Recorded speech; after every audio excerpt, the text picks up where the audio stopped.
You asked for it. Here it is. It's a podcast from Apathetic Enthusiasm.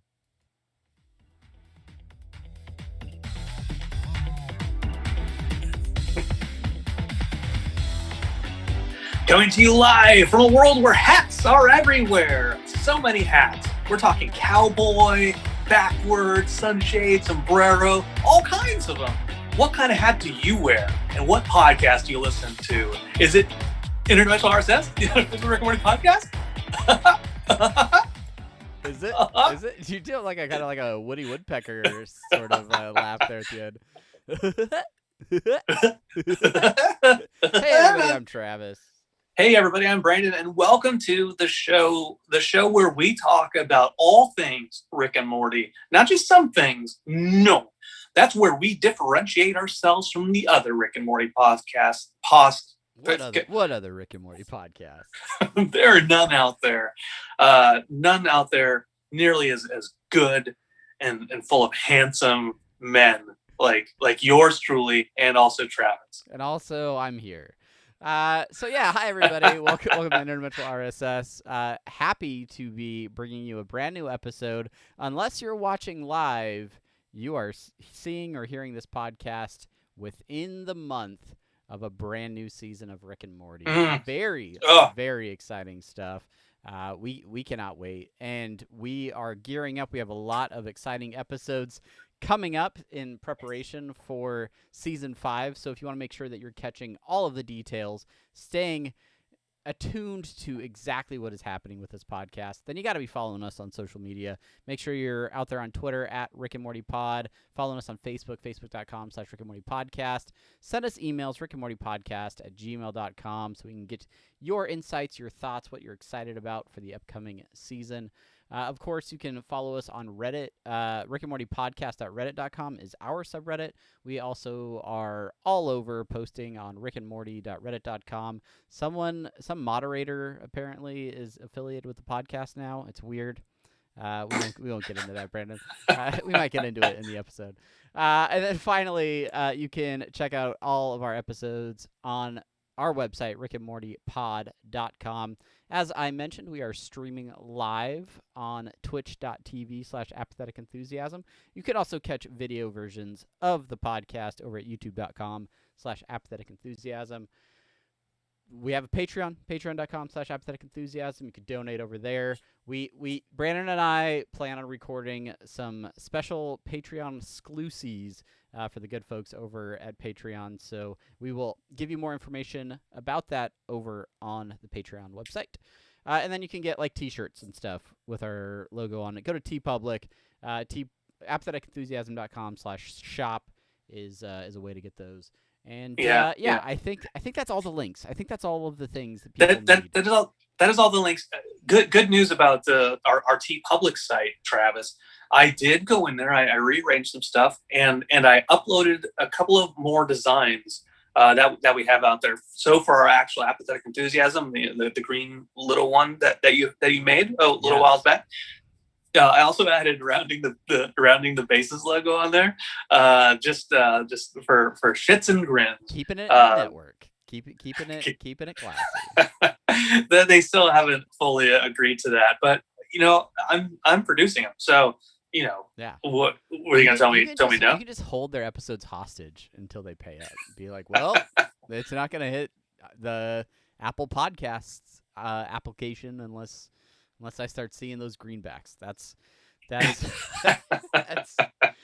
how podcasting works these days, everybody. Yeah, that's right. All right. Well, it's cutthroat.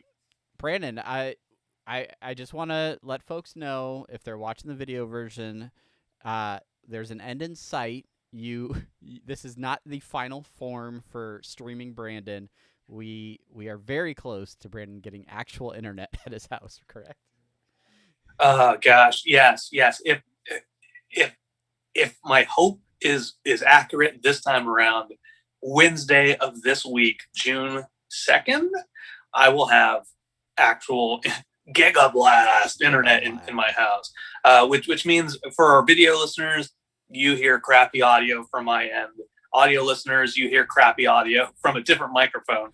But looking forward to that. It'll be great. Yeah, it'll be but fantastic. as long as it's before June 20th, aka Father's Day, aka season 5 premiere, then we're on Golden Pond here. Yes. And don't forget to catch our new podcast dedicated to On Golden Pond. It's I don't have an On Golden Pond pun to come up with for that, but it's a failed joke. And failed jokes obviously mean it's time to get into our first segment, which is semi-pertinent news. Screw, rakataka screw, rakataka screw, rakataka semi-pertinent news. Screw, rakataka screw, rakataka semi-pertinent news. I'm unpacking my house after this move, right, Travis? And there's stuff on my desk that I just have because I'm shuffling things around, and there's a single wood screw that is on my desk that I've been playing with, and I was like, I'm more interested in this screw right now than podcasting for the masses, and so I dedicate this episode to the screw. Oh, all right, screw. This one's for you. I will say that there are normally all sorts of little knickknacks and trinkets on my desk that I tend to fidget with as we're podcasting. Mm-hmm. And this Morty stress ball from the loot crate that we got. It's a great little just like grab it. It doesn't make a lot of noise, so it's not super distracting. But that's been the fidget of choice for me lately. Yeah. While I listen to you talk when it's your turn on podcast. Anyway, it is semi-pertinent news.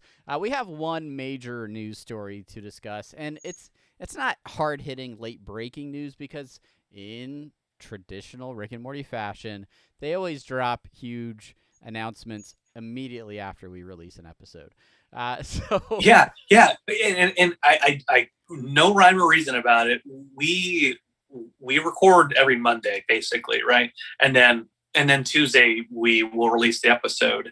And the past couple of announcements, Tuesday morning they announce something, right? After we've already recorded, after we've moved on. Well, this announcement, right? We didn't record until Tuesday. I think we recorded maybe like Tuesday or Wednesday, and the episode didn't get out till later. They released this news the day after we recorded, even though we recorded late, and it was like, oh, come on. We can't win. We can't win with them.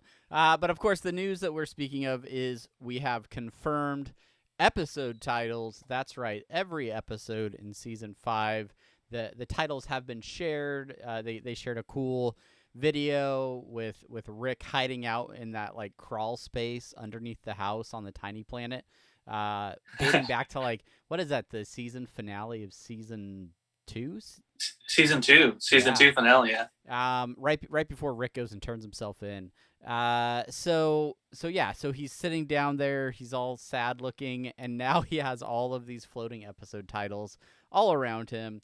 We're not gonna like break these down and do like a huge, I don't know, like dissection of what these episodes could mean. If you want to get our thoughts on possible synopses for the upcoming episodes, then you can check out our last episode of this podcast where we came up with our own bronopsises based on the trailers. But let's break them down. We've got 10 titles. The first one, Mort Diner Rick Andre. Mort Dinner Rick Andre, which is a reference to... Yeah, there's two N's in there. It's dinner. I can't read. All right, ladies and gentlemen, I can't read. Mort Diner? Mort Diner. We're back to the Shonies. We never left the Shonies. Obviously, a reference to my dinner with Andre. Hashtag Obvi. We got Mortiplicity, which is based off of the classic Keanu Reeves film, where he tries to save his dog from gang. Yeah, that's it. That's the one. Rick Dependent Spray, Rick Convenient Mort, which I'm assuming that is the one where we see the kind of Captain America character. Okay. Because Rick Convenience Mort is Inconvenient Truth, the whole Al Gore thing, right? A Mortican Rick Feedy, which that's a really hard one to say. Yeah. A Mortican Grick Feedy. Yeah. kudos to whoever's writing these, and I can't wait to hear the bronopsises that go along with it. Rick and Morty's Thanksploitation Spectacular, which a nice Thanksgiving episode. Do you think that's going to be closer to Thanksgiving? Yeah, I'm really curious about that, because if you mark out the dates, 10 weeks. I don't think we quite hit Thanksgiving with this season. I could be wrong. We're gonna hit June, July, August. Yeah, no, I don't really think it'll unless you end up being right and we do have some sort of mid-season break, which they've said we will get all 10 episodes, right? So we're not anticipating much of a break, but this does feel like it could be a Thanksgiving episode. Yeah, even if they have like one or two, maybe like 2-week breaks, right? That's enough to split things up. We got like Rick Dependence Spray, for example. Right around the U.S. Independence Day holiday weekend, right? They might have a break then, and maybe the Thanksgiving episode, maybe it's the finale. I don't know. We're not. It's just conjecture here. We're not predicting anything. We have zero knowledge at this point. This is 100% speculation. Yeah, that's right. Gotron, Jerry Sis, Rick Vangelion is one. Yes, based on a popular anime, or at least that's what my coworkers tell me. That was the only episode title that somebody I work with came up to me and they're like, "Oh, did you see this one? That's like one of my favorite animes." And I was like, "Okay, I'll take your word for it." All right. I'm still on My Hero Academia. I'm still watching that show, by the way. It's good stuff. Rick Turnell Frenchshine of the Spotless Mort. Classic Jim Carrey film. Love it. Yeah. Old Scary Terry Folds on our Facebook mentioned that one is maybe we're going to get a tear jerky type of episode out of that one. Maybe. Or it ends up being like some sort of Morty's Mind Blowers, like they're messing with thoughts again, and they could go with that direction on like an unofficial Mind Blower sequel, without coming right out and being like Interdimensional Cable 2, right? Yeah. We got two more on here too, Travis. What are they? Forgetting Sarek Mortschel. Hopefully this is like the Hawaii episode, right? They go to a Hawaiian resort. That'd be perfect. Maybe this is we guessed that they may be doing a vacation type episode. There's some clues in the trailers about that, so maybe this is that episode. And then Rick Morai Jack, like Samurai Jack. There's some history over at Adult Swim with Samurai Jack and Rick and Morty scheduling conflicts and whatnot. So interesting choice of title with this one, and a nod to a classic Adult Swim show as well. So yeah, there you go. 10 episodes. We now have titles, and all that's left is to see the dang shows. So I'm excited. I know you guys are excited as well. Unity, if you have a favorite episode or a favorite title, be sure to share that with us over on all those social media platforms, and we will keep the conversation going out there. Any other thoughts on these titles, Brandon? No, we in the past we've had an entire episode dedicated to the episode titles and what we thought they meant, right? And like kind of breaking them down a little bit. This was our quick way of doing that. Because we've got a full slate, I think, coming up in the next couple weeks, ideally leading into season 5, and we couldn't be more excited to do that for you. But there's one more thing before we get into our next segment, our next main segment, and that is what we like to call Dan Harmon's Social Media Minute. Nail rat-ta-ta-ta-ta. Nail rat-ta-ta-ta-ta. It's the Dan Harmon Social Media Nail rat-ta-ta-ta-ta. Okay. Episode dedicated to Nail. Nail, we love you. That's a screw. The nail's my thing. Okay, completely different. Don't get it twisted, Brandon. Hey. It must be like a wood, like one of those wood screws, right? Like with like the ridges. Because how are you gonna get the rat-ta-ta-ta-ta on a nail unless it's like Don't question my craft or my nails. Like a drywall screw. It's a drywall. Yeah. Okay. Exactly. Anyway, not important. This is the Dan Harmon Social Media Minute. Dan is getting back out there. He's shaved his COVID beard. He's ready to reemerge in this post-COVID society that we live in, and he's posting about it, of course.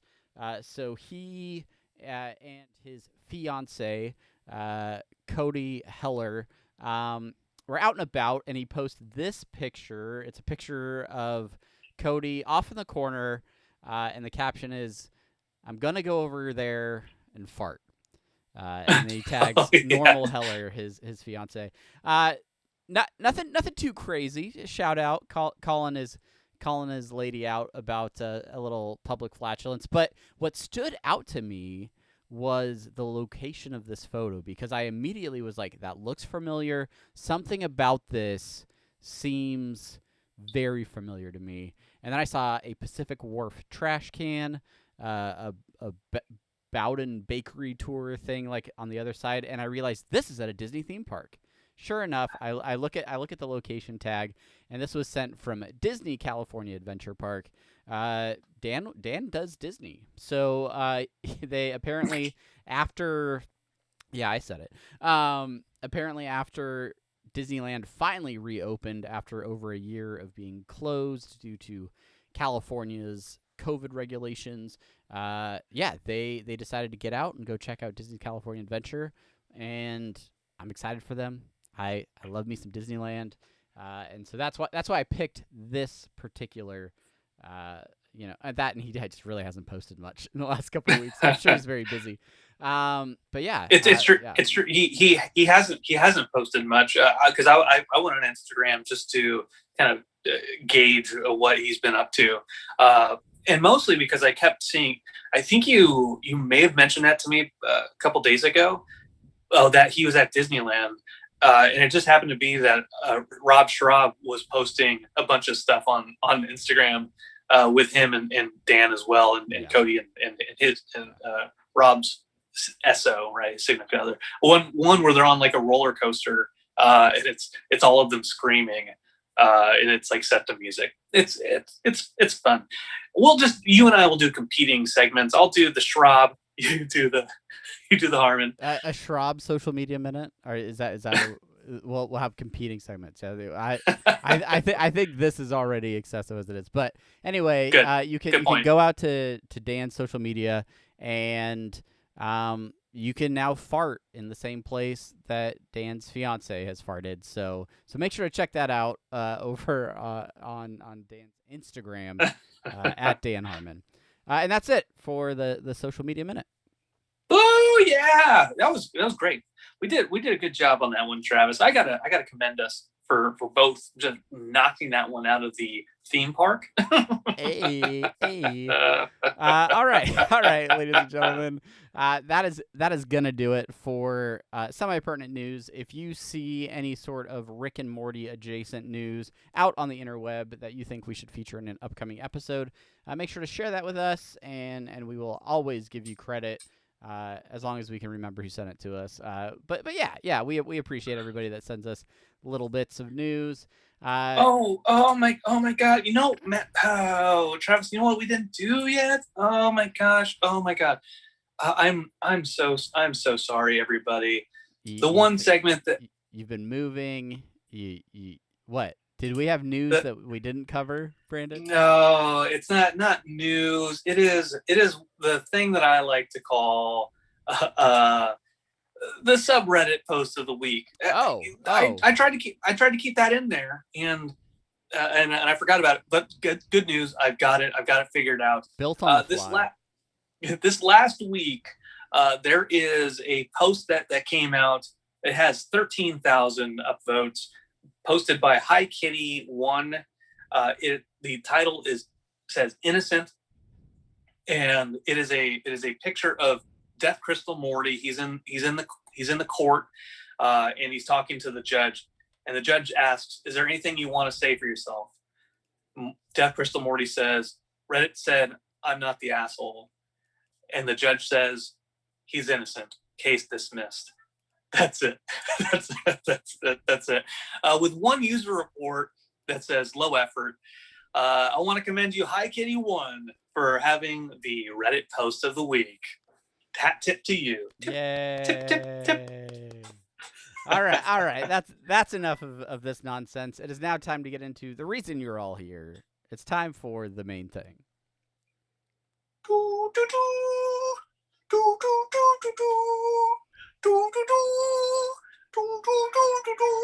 the main thing.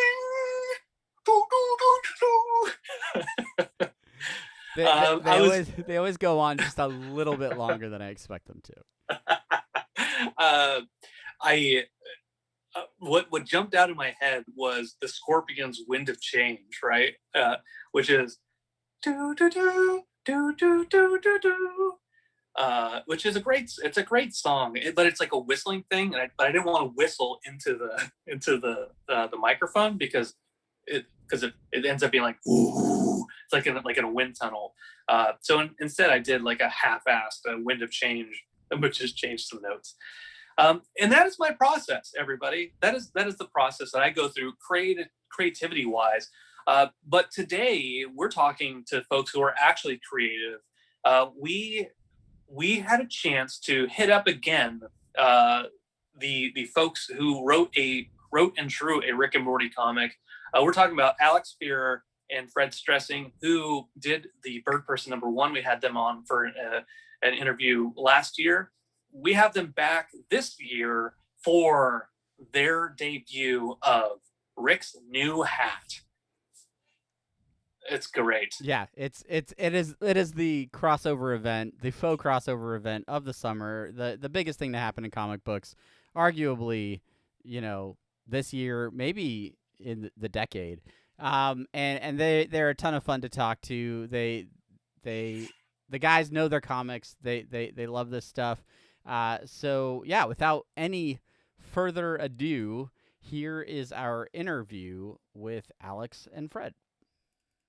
Hey, we're recycling their intros from last time because they were here before, and we're just as excited today as we were then to announce these dudes. First up, we have our comic artist and colorist for a bunch of series, most notably Nick Invader Zim, Munchkin, and Rick and Morty Presents Bird Person. Oh, he's been working professionally in comics since 2009, full-time since 2014. That's Fred Stressing. Fred, I'll let you say hi. Hello. Perfect. Our second guest was a contributor for The Onion and published a book called The Official Handbook of the Bowieverse for the Devastator. Of course, he also wrote Rick and Morty Presents Bird Person for Oni Press. Unity, please welcome back to the podcast our favorite comic artist and writer, Fred Stressing and Alex Spearer. Woo! Woo! Hey. Oh, wow. What a crowd. Oh, my goodness. How can you handle this Coliseum? That's the live stream. Yeah. Yes. Brandon, you need to get your soundboard hooked back up so we can get those drops, get those fake audience drops going. Yeah, I forget where those are. Yeah. I don't know where they are. That doesn't matter. Gentlemen, thank you guys. Thank you guys for coming back. Welcome back to the podcast. So excited that you're here. Thank you for having us. Thank you. You're the WTF of talking about Rick and Morty comics. So be here in a heartbeat. We're flattered. We're flattered. So how are things? It's been almost a year since we last hung out, since we last talked. Yeah. How are you guys doing? Are you guys feeling good? Yeah. Everything's fine. Everything's going great. I don't know what could be going wrong. Post-pandemic, baby. Last time we spoke, we were in the midst of it. Now It was peak COVID time. Yeah. peak COVID. We Yeah, were it like, was. everyone's. Yeah, go ahead. I was just saying, yeah. Now, Yeah. and we're all vaccinated, or I don't believe in it, but I'm glad you guys do. That's okay. I got vax. I got the Johnson & Johnson. one Rocking and that done. baby powder shot. Love it. Yeah, That's give me good. the bad one. I said, give me the bad shot. The one's about to be recalled in 4 days. The one and done. Easy peasy. The one and done isn't. I'm going to be done with this shot. Ooh.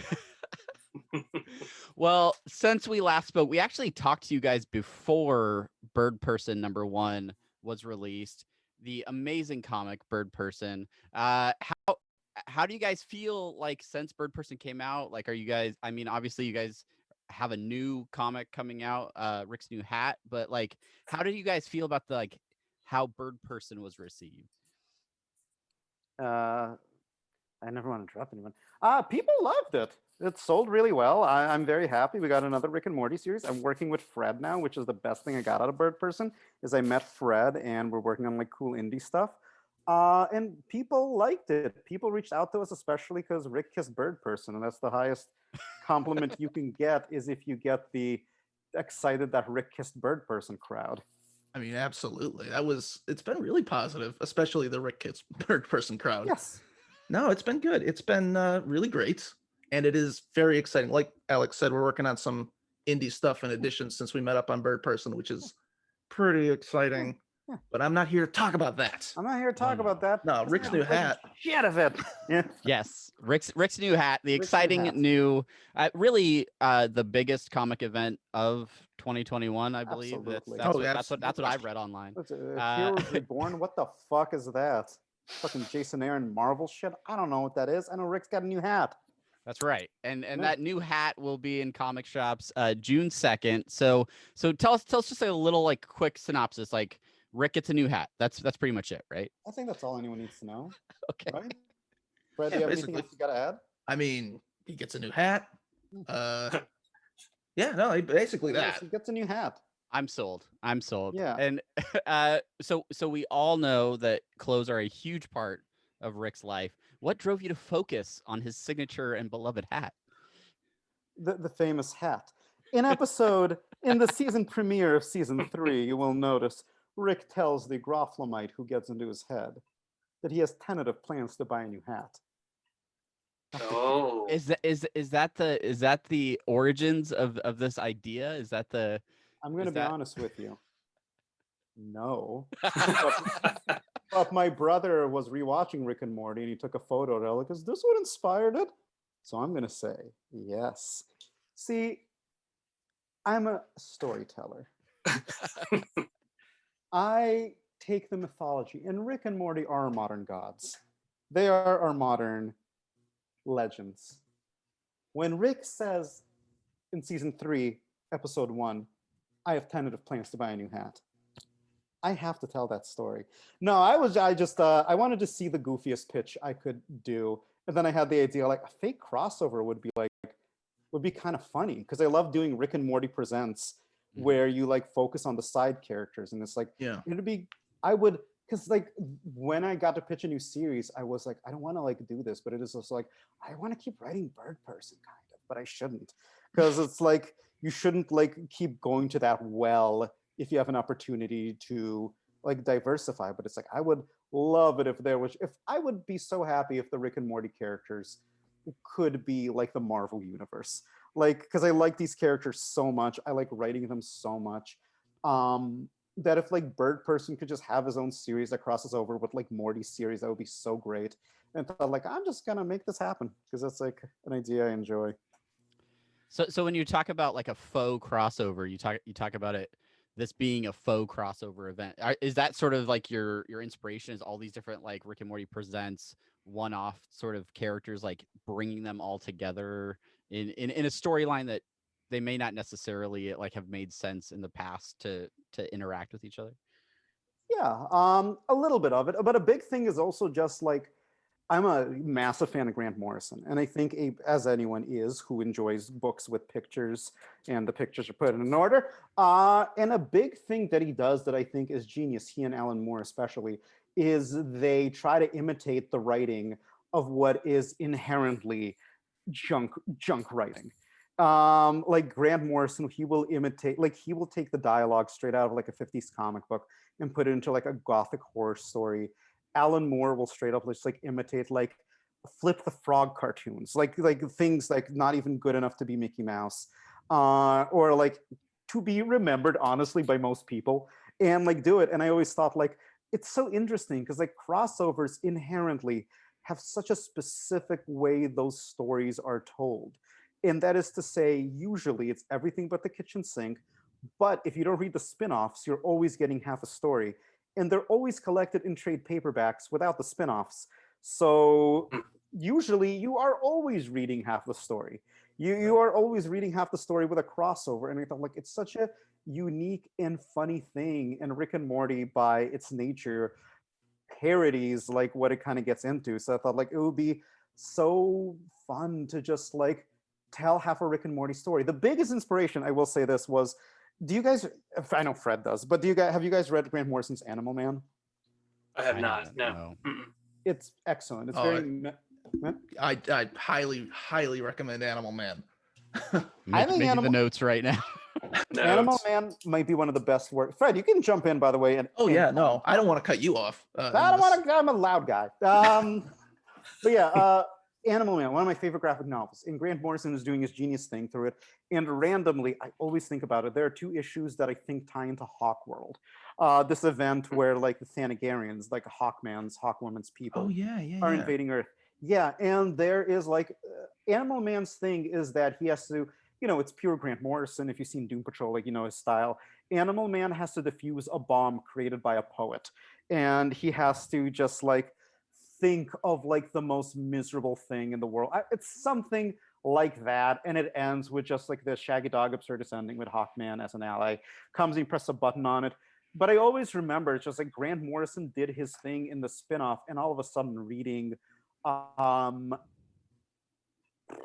Animal Man, you get this glimpse into an event that no one remembers. No one's going to read the comic of this. They don't care. They love Grant Morrison. They love Animal Man. So a big part of Rick's new hat is I was thinking like, oh, it's an event, the dumbest fucking thing imaginable. Rick's getting a new hat. And every issue that he goes into, because I will be honest, there have been like a few shakeups. I think Rick and Morty are the stars of most of the crossovers. Sorry, everyone. But Poopy Butthole has been solicited. Mr. Poopy Butthole. But in both of them, it's like the 2 that have been revealed is Mr. Poopy Butthole Apocalypse, which was based on Old Man Logan. So that's the idea that if there's like a whole series going on where Mr. Poopy Butthole is like trying to make his way through the apocalypse. In the 3rd issue, it's the adventures of like, it's based on the Sandman in a big way, where it's just like the adventures of the was it Tickets Please guy as the Angel of Death. Yeah, going through the Greek underworld. You'll see what happens. We got twists, we got turns. The rest haven't been solicited yet, so I'm not going to reveal it. But that's the idea. It's like Rick and Morty dropping into the long saga of other people's series. Each one is written in a different voice, and Fred actually really did draw them in like different styles too, that you'll kind of see as they go on. But that's fantastic. It's a lot of fun. And I love like taking that idea of a like existing world and that theme, because like so many Rick and Morty episodes like base themselves off a theme or a piece of pop culture content, and like twisting that into this series, that's brilliant. I'm excited. Yeah, I will say I'm most excited for people to check out the 2nd issue, which is the Poopy Butthole Apocalypse. I think if you read to the end of issue 1, you get a little taste of that, see where we're going with it. But it just gets weirder and wilder, and it's really good. It's really good. Fred draws gruesome shit so well. It's so yes. good. Just write me more of it. I will draw it all. Draw it all. There are a couple panels in the 1st issue that I was really impressed by, and it was, and I'm sure this has been seen other places, but the specific one is where the font is going kind of backwards, the text is going backwards on the page, and there's you know what I'm talking about. There's a Morty there, and it's really impressed by just the way that panel flows from right to left. It's a tricky one, but I'm glad it worked out. Yeah. So and I'll also say about like crossovers. What's interesting about crossovers, the first comic when I got into comics was right around like Identity Crisis and stuff in the early 2000s, and I didn't realize how many extra kind of side books that were going on at the same time that fed into the story of Dr. Light getting his mind wiped, and then the raping the Adam's wife or something like that. That's the bleakest comic I think I've ever read from a mainstream publisher, and that includes Watchmen, which was actually like good.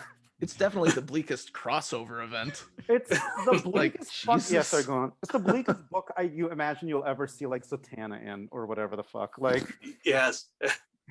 yeah. But so we talk about crossovers.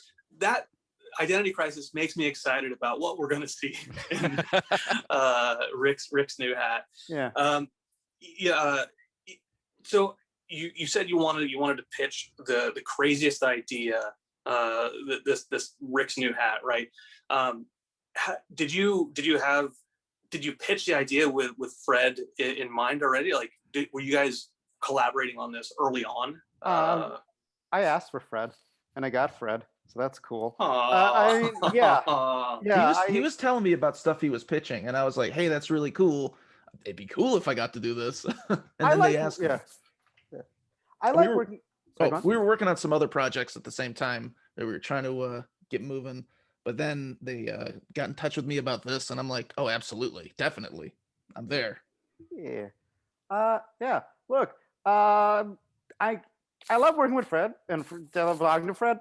And the best thing you get with Fred is he will make your comic 50 times funnier than whatever script you wrote, which is not a given always in comics. But Fred is like a spectacularly just like he knows how to land a joke beautifully. But what I'm also like the 2-page spread in Bird Person, where he talks to Vulture Person, the writing was inspired by the Sandman. And I read in like a Bendis book going like, tell the artists to do whatever they want for like a couple pages in the comic. And I did it. And they're easily the 2 best pages in the comic. It's like the art is the comic. When you skim through a comic book in a store, you're looking at the art. The dialogue is like such an extra thing compared to like the plot you write and then the artist like interpreting the plot. And I knew I would be in good hands with Fred, and I didn't want to just stop working on him with the Rick and Morty stuff with the Bird Person. That's the best. Yeah, I think about the comics with Fred in mind because he's been also drawing all of them too. So like I got some Rick and Morty stuff coming up with a new artist, and that was like a little bit of a curve, learning how to like write for a new like artist for the characters. Yeah. It's really interesting. Fred, especially in this first interview, were there any like pages or scenes or things that like you found particularly fun or frustrating to work on? Like, was there anything that was really like stood out as frustrating, you say? No, actually, the Alex always writes great scripts for me, and they're always crazy fun. I think I tried to do. There's a couple spots I tried to do some creative stuff. There's the one you're talking about where it's sort of like the words sort of weave around the art through the page, and that was challenging. Just sort of because like we definitely were going for a kind of Vulture Person type thing with the Bird Person issue on that. But I was limited, or it felt more limiting because it was just 1 page. So I was like, I got to really land this and sort of just get everything spaced out just right in that 1 page. So that was challenging. Otherwise, I'm trying to think of any of the real challenging stuff in this one. I think I did have some, not big spoilers. The last page was a challenge only because I was like, oh, I got to set up the environment. I got to set up the characters for this last page reveal, and get everything sort of looking good and make everything. There's some characters I had to reference heavily for inspiration, though not specifically.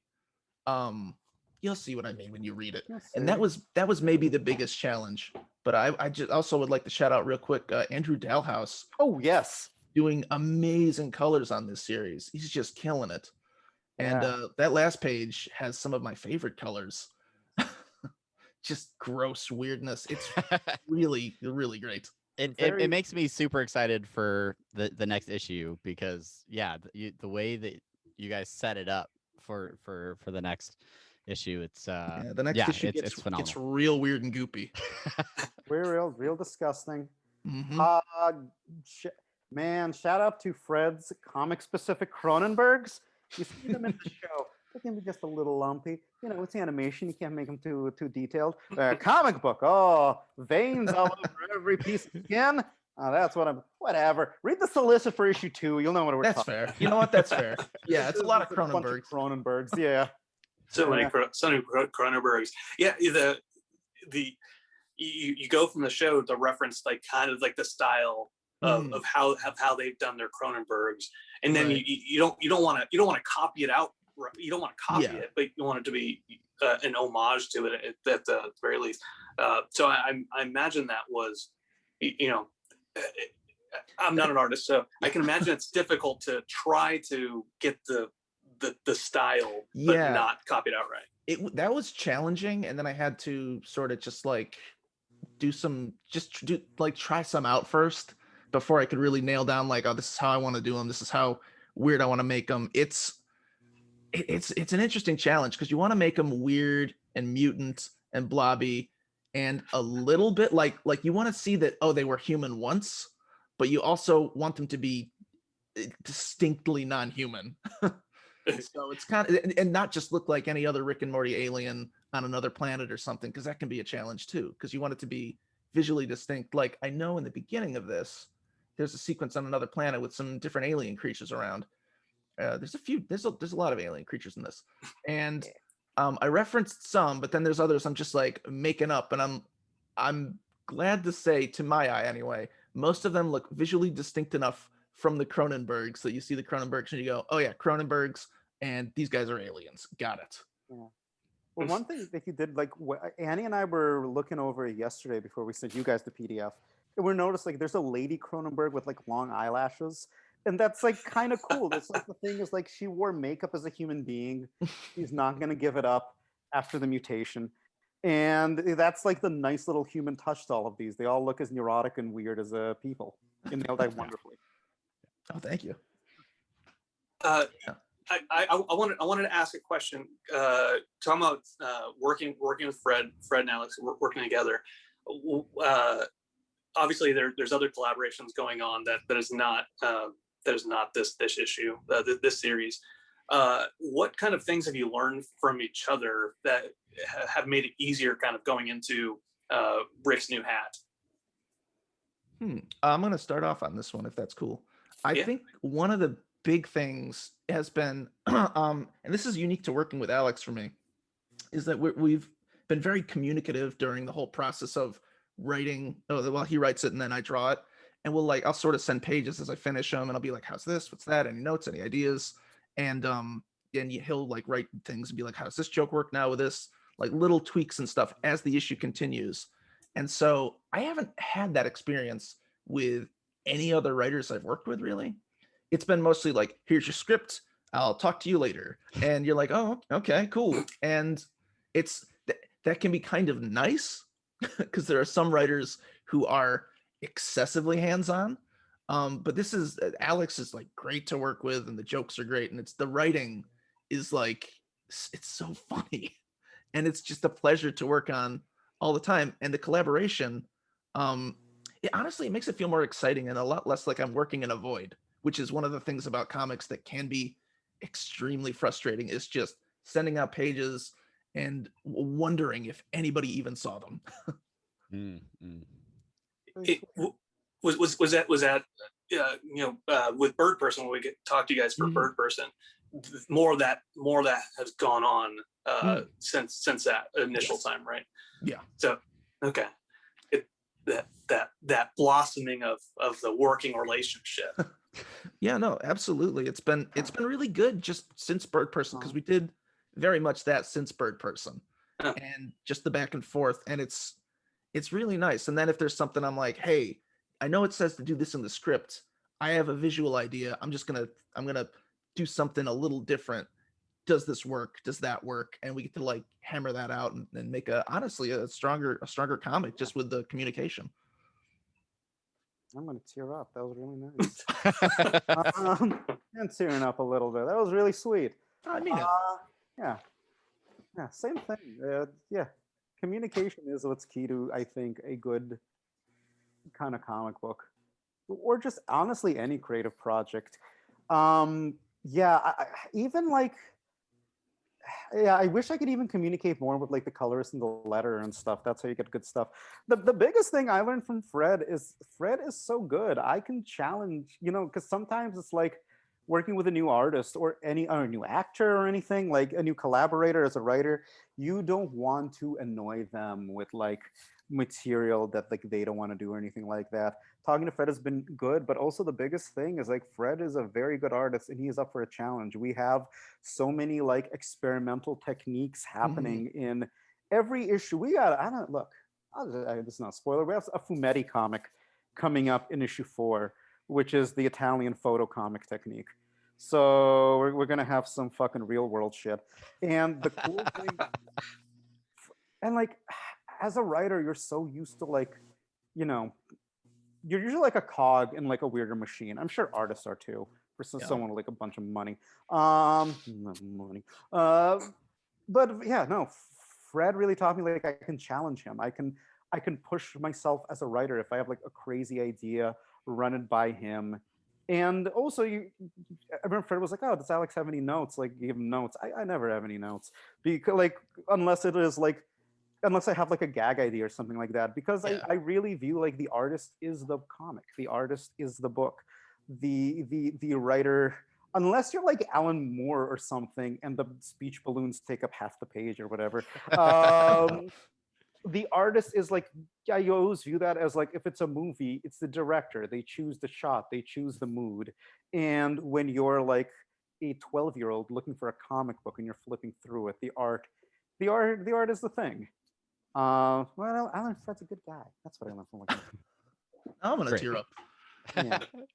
Let's get in a very emotional podcast interview. We everybody will cry by the end of this one. Oh, and also Fred gives me notes on my scripts for like other Rick and Morty shit, and I really appreciate that. He's also like a really funny guy, so he's a great writer too. So we're gonna see some of that probably pretty soon. That's awesome. I hope so. Thank you. Do you guys? I mean, this comic will be coming out while season 5 of Rick and Morty the show. That there is a show. We don't care about that. We care about the comics, but it's That's a show. Yeah, apparently it's on TV too. Wait, do you guys take that into consideration at all? Like when this is coming out, do you have to like cross check against like what Adult Swim is doing, or is it just 2 separate lanes and you kind of just go in your own direction? It's kind of 2 separate lanes, and I think if we get too close to the edge, somebody yells at us. Yeah. No, that's the only note we would like ever get is like this might. Yeah, I don't know. It is like content stuff rather than like quality stuff from the licensor. I don't even know if I'm allowed to talk about that, but that's pretty basic. The comic book takes place in a separate universe. They actually went out of their way to make sure no one's stepping on anyone's toes. The cartoon doesn't seem to care what happens in the comic, as shown by the fact that Fred and I told Bird Person's origin last time, and no one stopped us or gave us like a note. Yeah, the biggest thing about it coming out with season 5 is I think it's going to sell really well because people are going to be like more excited about it. I mean, they already seem to be, honestly. They already seem to be. I will tell you actually one thing. I do have like a real thing is I think about the greatest, because we're doing licensed comics. You know, it's a little different than like you're doing a Spider-Man comic and the movie's coming out, because the idea is like the movie's its own thing, comics its own thing, because Rick and Morty is so much smaller. It's all its own thing. And I think about Carl Barks, the greatest kind of like, it's kind of funny even to call him a licensed comics guy because he's like just known as like one of the greatest cartoonists. But he took a duck in a sailor suit who got mad at a mouse, and he like gave him a whole universe, the greatest adventure comics, Scrooge McDuck, his rich uncle. And I think about those, and I think about what can I give Rick and Morty fans that they aren't necessarily getting from the show, which by the way, it's like, there's nothing the show is like denying them. It really is just the show is a finite thing. Right. So I try to think, and the one thing that's good that I get to do as a writer is I really get to do my own voice in it, as opposed to just like, you know, the beauty of like collaborating with a writer's room creates a beautiful thing. But working by myself, you get, and with Fred, both Fred and I get to like represent our own like unique points of view, and that's something you don't necessarily get with the show. So that's the one thing I'm thinking about is when you finish, like, I remember Marvel, when all the movies were coming out, they very much did a thing like that's when Miles Morales became Spider-Man, that's when Jane Foster became Thor, that's when Sam Wilson, I want to say, became Captain America, And they said like, yes, because when you go see the movie, we want to give them something totally different in the comics. And that's something I think about a lot. That's a great like illustration of how the content, like the license, I guess, could be the same, but completely different worlds, universes, and interpretations on these characters. And the fact that you can, have origin stories for characters and it maybe not exactly align with what's happening in the show. It's still relates, and it's still, but it's a new fun and exciting journey with them. So. Yeah. Also, the show is more than happy to do its own thing. Right. They're gonna someday tell Bird Person's origin. It's probably gonna be totally different than the comic, different universes. But I feel like that's also like a part of the appeal. I think about those Star Wars books that came out before Jabba the Hutt was shown, where Jabba the Hutt like was a very humanoid alien, and I think that's like a big part of the charm. Because if you read the spin-off comics, I want you to get like a little weirdness in there like that. Absolutely. I think that's just being like, okay, they're not going to do this. There's no way they're going to do this. Yeah. Let's do this. Yeah. Which is a lot of fun. I mean, they could never, they don't do, because the thing is like a mini series is almost like having a movie. You know what I mean? And having like a Rick and Morty movie called like Rick's New Hat is really stupid. And that isn't something the show can do. The show is perfect, but it is like beyond all like a science fiction sitcom. So it will tell like self-contained stories with like slightly longer arcs. Right. I'll say this too. Another big part of the comic that's very appealing for me, and I know Alex too, is that we're doing stuff in it that is very comic book specific. Oh, yes. Like there's stuff in it we're doing, and I'm like, even if the show told this story, they couldn't tell it the way the comic is telling it. We're doing some real specific comic art stuff, like we were talking about the Fumetti, and other things coming up that are going to be really, really fun. Really, I don't want to spoil. It's gonna be good. It's going to be real good. It's gonna be real good. Yeah. We got to get the people out to the stores and purchasing these books. Like we gotta hook them with those little teasers. Right? Fumetti. Oh, you're Rick and Morty fans. Well, they've got to do it. But here's the thing, fair listener, you have to start going to your comic stores and ordering these things ahead of time, because as we were talking about before we started recording, Fred, Alex, you were talking about the issues being sold out. Number one being sold out everywhere. Does that little bit? I don't know if Bird Person was sold out. But yeah. Oh, okay. Is that how intimidating is that? Like, what kind of pressure does that put on you for issues 2 through 17? Assuming at least goes to 17. Oh yeah, they're gonna add 9 more. Wait, sorry, Fred, go on. Yeah, no, it's definitely intimidating. I try to keep my head down and not look at any reviews or anything when that stuff's going on, because I'm like, I got stuff to do. I can't get in my own head about what someone else is thinking about it. But I am fortunate though that I have people who are like, hey, this one's good. I'm like, oh, thanks. Like someone will send me a link and be like, this one's a good one. I'm like, oh, okay. That's just let me know. Yeah. But no, it is intimidating, absolutely. I feel good. I don't know. Most of my scripts are done. I still got to write the last one, but most of them are done. No, it feels nice because here's like the reality. It is like right now the comic is selling out because Fred's cover is so good and the title is so weird, and people love like Rick and Morty. Once they start buying it, I'll feel intimidated. But this makes me feel like we did a good job so far. I feel good. I feel like we did the characters right. Because, with a comic like this, they are looking for a good Rick and Morty adventure. Yeah. Yeah. Well, they've had other kind of limited series like Rick and Morty Go to Hell. That's excellent. The Sex Dragon one, I forget what it. Worlds Apart, I think. Worlds Apart. Yeah. And all of those, although those did well. Rick's New Hat seems to be resonating in a way that those not may not have. I should They're say. excellent books. People in Rick and Morty Ever After. They're all very, very That's right. good. I That's want to right. give those all a plug. They're all such brilliant works. They're all such brilliant writers. I think David Ferrier wrote Rick and Morty Go to Hell, and he wrote. Wait, oh no, Ryan Ferrier. My bad. He's not here. He wrote. He's not listening. Avid a listener. comic Avid called listener. We'll Dave. get comments. But yeah, Yeah. I think they all do well. They all sell very well. I just honestly don't look at the sales charts for other people's comics because I'm not a big weirdo. Yeah, it's not unlikely some of these other books are also selling out at some shops. It's just it's not our book, so we're not looking at that. Yeah, Sure, you know. sure. No, they're really excellent books, though. Definitely. Worlds Apart was so good. And Ever After was wonderful. It told a Rick and Morty fantasy story, which was excellent.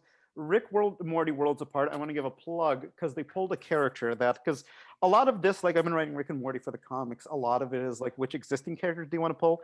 It's a story about Jerry's dad. Like Jerry's like polyamorous father or cuckold or whatever relationship they have from Anatomy Park. And like that's such a brilliant pull. What's Morty's other grandpa like? It's very good. I gotta say, after reading issue 1 and seeing how you guys deal with like Rick's intelligence in this issue, I absolutely love how you guys have worked with it, and I'm super excited for the rest of these episodes or issues because it's like it's not a way that I've seen him manipulated sort of or hamstrung in the past, and so it is a really unique take on limits for Rick and we've talked about it in the past about how like Rick can sometimes seem like a god, right? He cannot fail because of his limitless intelligence and the things that he's created. But I don't know. I think you guys are doing something really cool with this issue. So I'm go buy it, people. Go buy it. Yeah, go buy it. Go buy it. Yeah. So go ahead. No, I was gonna say is Rick X Machina for whatever episode is going on. Yeah. But stupid. It's stupid. Don't comment on that. No, Let's move on. I'm listening. No, I mean, a lot. I don't know. No, just yeah. No, that was interesting to explore. I was just kind of thinking of like the Promethean myth, kind of, and it seems like just like Rick almost because the show is always going like, oh, he's a god, he's a god, he's a god, and I was like, yeah, he does seem like a character from Greek myth who like gets a gift from someone. And this was in the preview. We showed Caveman Rick. Yeah, and I was kind of just like, yeah, the whole story of like what would happen if those gifts were like those gifts were like tampered, those godly gifts tampered, Samson losing his hair, like that kind of thing. Yeah, absolutely. It's great. I absolutely love it. So. Male pattern baldness for Samson. Yeah. So you guys in the onslaught of promoting this phenomenal comic are going to the source of where comic readers collect themselves. You guys are doing an AMA on Reddit. Yes. This is going to be is this on the Rick and Morty subreddit? It's in the Rick and Morty subreddit. Yeah. Boom. Which I think you guys are mods of, right? Yeah. One of us is. One of them is. I don't. You don't. I don't got time for that. No. So June 2nd, AMA. If you guys make it out there, if you guys have questions for Alex and Fred about the book, make sure that you get those questions out on the AMA. Anything else you guys are working on or that you guys want to plug while we got you here? I mean, wait, Fred, you have a million books coming out. Let's hear those. God. All right, hold on a second. Let's hear the poop book. I'm excited about the poop book. Well, which one? The Poupée book. I was fucking losing it at that synopsis, and then I was like, "Oh, Fred coloring, that rules." Yeah, so I'm coloring a book called "Hello, My Name Is Poop." It's a young readers comic or younger. It's like a middle grade comic, drawn by Ian McGinty, written by Ben Katzner, and it's really good. It's about I don't know how much I can say, but it's about poop magic, and it's about a kid whose name is Will Poupée. And yeah, it's everyone calls him Poop, so it's a whole thing. It's a lot of fun. I'm also working on another poop comic, which is the final issue of Invader Zim, Quarterly, which is being written or has been written by Jonan Vasquez and Eric Trueheart, and drawn by Aaron Aleksevic. And I'm on colors. Warren Wukonick is doing the lettering as usual, and he's amazing. The whole thing's really fun, and it's all about a time loop from alien poop. So it's and I'm working on Mr. Poopy Butthole. It's a whole thing. Whoa. Man, a lot of poop themes in comics. I got a real trifecta. Got a niche happening. Would you say you're the king of the poop comics? I'd say I'm the number 2 guy in comics. This fucking guy. Yeah, as long as Alex Ross is doing all the piss comics, it's gonna be the number 1. But yeah, so that's some stuff I've been working on. It's really good. Also, I did an issue earlier in the year of Invader Zim Quarterly, issue 4. I think it was Zim's Greatest Plan, and you can find that at comic shops. And that's another thing. You can buy these books digitally too. Yeah, if you're so inclined, at various websites. Just look up. I think it's on Comixology. I think it's on some others. But if Amazon? a book is sold out, Amazon, Kindle, other digital sellers, and you can pick up the books there. So support the artists and writers. support the artists and the companies and the stores, and Jeff Bezos. We shop at Amazon and Comixology. Just message one of us. I'll get a stack of them in the mail, and I don't go to cons much. Venmo me $100 and I will sign a copy for you. There you go. There you go. The reference to something we were talking about before the show. Oh, you'll never know. I know you've done stuff like that before though, gents. But mostly take a picture of you with the Rick and Morty comic, and tag you over on Twitter at let's see, Alex Fearer and at Fred C. Stressing, and then you'd done a custom animation on the screenshot. Yep. Oh yeah. Get an NFT of. That's right. Yeah. I'll scribble my name on it, and then Fred will draw an elaborate, beautiful drawing interacting with. He'll draw Bird Person. He'll look like Bird Person, and he'll be going like, "Oh, what a nice car you have!" If the guys are gonna start, and it's like, shit, they got their own little like Roger Rabbit scene where they're interacting with a cartoon character, and my name on it. Yeah.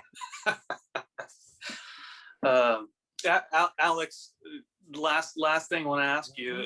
You know, what have you got? What have you got? I don't know if I have anything I can talk about. No, until it's solicited, I can't talk shit. I got Rick and Morty's Rick's New Hat issue 2 coming out, and issue 3. Will there be an issue 4? It hasn't been solicited. I can't tell you. There will be an issue 4. I don't know. Go to Amazon, pre-order the graphic novel of Rick's New Hat. There you go. Yeah. What else? I don't know. I'll plug other people's work. Let's see. You guys see Bring Up Baby? That's a really good movie. Go to HBO Max. Watch Bring Up Baby. It's great. Okay, there you go. Real classic. Yeah, it's great. It's classic for a reason. There you go. Well, gentlemen, thank you so much. It's always a pleasure having you on the show. We appreciate it. Thank you for taking the time to sit with us. And we know the comic is going to do well. We're excited for the follow-on issues. And Brandon, any last thoughts? I mean, you said the thank you already. Like you always have something after I end things, so I was just was queuing you up for that. I can't say a nicer thank you than you just said to them. So I will repeat thank you for coming on the show. It's always a pleasure to have you. And let's DM on Twitter more. Yeah, for sure. We got a group chat going.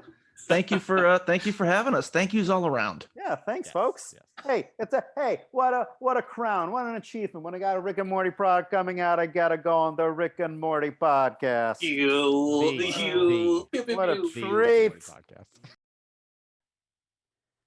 And there you have it, guys. That is our interview with Alex Fearer and Fred Stressing, the creative minds and artistic skills behind Rick's New Hat, available at your favorite comic shop this week, June 2nd. I mean, if you can find it, if you can even find it. and that's a big if. Even digitally, I'm sure there's only so many digital copies out there that you can get your digital hands on. We hung out in the Zoom a little bit after we stopped talking after we stopped recording. We love post shows, so we did a post interview hang with them for a little bit, yeah. And they are just so knowledgeable about comics. Alex went into talking about Leonard the Duck versus Howard the Duck, right? Yeah, when Howard the Duck goes into the witness protection program, the Image like Comics. faux crossover, like the whole thing. Yeah, just super knowledgeable. Like their history of comics, they really understand, and they put a lot of that knowledge into their work. We both got the opportunity to read through Rick's new hat. Number 1, I highly recommend it. I think it's great, and I think it's a great start to what will probably be a terrific set of issues coming out of Oni Press. So definitely go check it out. Make sure you guys pick that up. Also, something they failed to mention in the interview, and then we're like, oh shoot, we forgot to plug that. But the Rick and Morty Presents Volume 3. This is a collection of all of those like one-off sort of Rick and Morty Presents comics. Volume 3 is also coming out June 2nd. Also, if you haven't read Bird Person yet, that we talked to them about last year, that's another great comic. So all of those available in a majority of platforms wherever you get your comics from. Not scan sites. Do not go to scan sites. Do not. We're watching you. Don't do it. Those guys are great. And if you're listening to this before the 2nd of June, want to reemphasize that they're going to be doing an AMA over on the Rick and Morty subreddit as well on June 2nd. So if you were interested in their interview for them talking to us, make sure you head out to Reddit and ask them some questions. And you can also they are very, very responsive over on Twitter. At Fred C. Stressing with 1 S and Stressing, or Alex Firer, which is kind of spelled Firer or Firer, over on Twitter. Hit them up, follow them. They're great guys, and we can't emphasize that enough. Absolutely. And those are our short outs, listeners' suggestions and short outs for the week. Go follow those guys. Keep up with everything that they're doing, and thank you. If you want to be shorted out on an upcoming episode, make sure that you're following us. So many people continue to follow us over on Twitter and our different social media platforms. We're thankful for all of you. Leave a comment, leave us a question on those platforms, and we look forward to answering those as we get more and more into the depths of season 5. It's happening soon. We've got like 3 weeks. 3 weeks, guys. So close, it's amazing. So we're excited. If you're excited, we know you're excited. If you're listening to this, we know you're excited. But yeah, this is going to be a fun year. And Brandon, any final thoughts on this episode? Final thoughts. Make sure you tune in to our social media as well, at Rick and Morty Pod on Twitter and Instagram. We do stuff there from time to time. Make sure you follow us. We're gonna have some great content. No, not good. We're gonna have great content. Great content going into season 5 and beyond. So please tune in. We love you. We thank you so much for listening and being a part of the fandom with us. We're happy to be here. And as a reminder to our audio listeners specifically, because we know that's where the core of the audience still lives. We don't forget we've got a YouTube. You head out to Apathetic Enthusiasm or youtube.com/Apathetic Enthusiasm. Subscribe over there. Leave us some comments if you want to see what these people look like in these interviews and see some of the clips that we're sharing. Make sure to head out to YouTube and check that stuff out. Give those videos a thumbs up if you're enjoying them and want to continue seeing stuff like that out there. Okay, that's enough from us. We love you, Unity. Thank you so much. Until next time, I'm Travis. And I'm Brandon. And we'll see you next week. All right, bye.